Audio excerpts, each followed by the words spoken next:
Can you get a DUI in Ontario for sleeping in your car? The answer is yes. As surprising as that sounds, that is the law in Ontario and the law in Canada. I'm going to explain 5 things you need to know about getting a DUI in Ontario for sleeping in your car. And if you stick around to the end, I will tell you the surprising outcome of the Supreme Court of Canada case, which set the law on what it means about DUIs and sleeping in your car. Let's get started.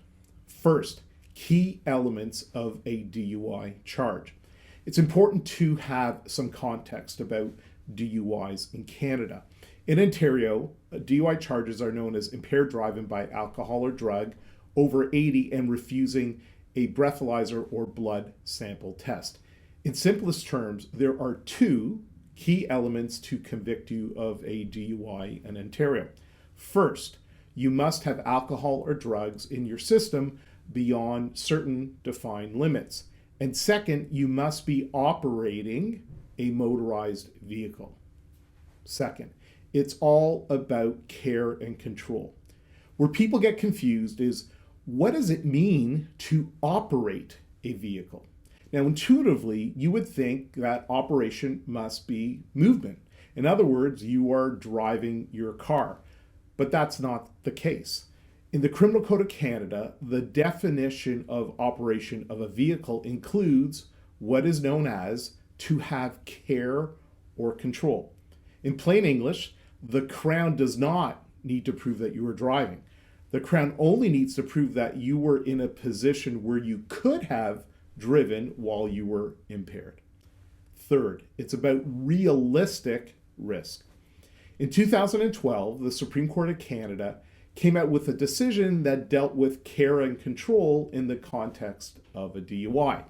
The Supreme Court of Canada said there must be circumstances that create a realistic risk of danger. In other words, the risk must be realistic and not theoretical. The court agreed that a realistic risk of danger exists even when someone who is intoxicated does not intend to drive, because that person may change their mind later, or they may accidentally put the car into motion. This logic led the court to agree in most cases when someone is above the alcohol or drug limit, they're still in the care and control of the car, even if it's not moving. Fourth, fight the DUI based on no realistic risk of danger. The Supreme Court of Canada said that if the accused could produce credible and reliable evidence that there was no realistic risk of danger, then the Crown would not be able to prove the DUI case. The Supreme Court gave examples such as if the car was inoperable or positioned to make it impossible to pose a risk of danger. So the specific details of what happened in your DUI charge are critical to creating doubt as to whether there was no realistic risk of danger.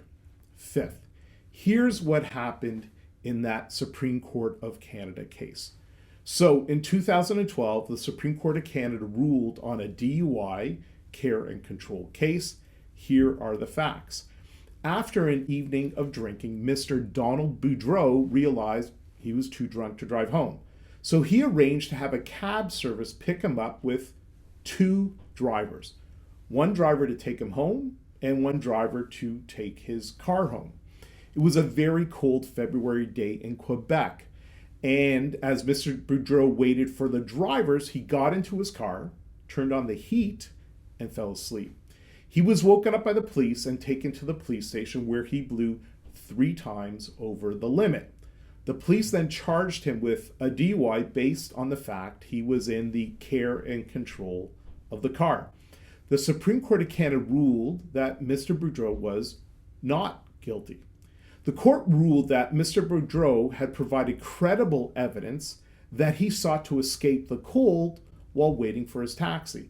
The fact that Mr. Boudreau planned to take a taxi home and implemented that plan was enough evidence for the court to conclude that he had no realistic risk of putting the vehicle in motion. If you've been charged with drunk driving, DUI, impaired driving, or refusing a breathalyzer test, your legal strategy can make the difference between winning and losing. Reach out. Let's have a confidential discussion about your case. The call is free. You can book a time by clicking on the link in the description below.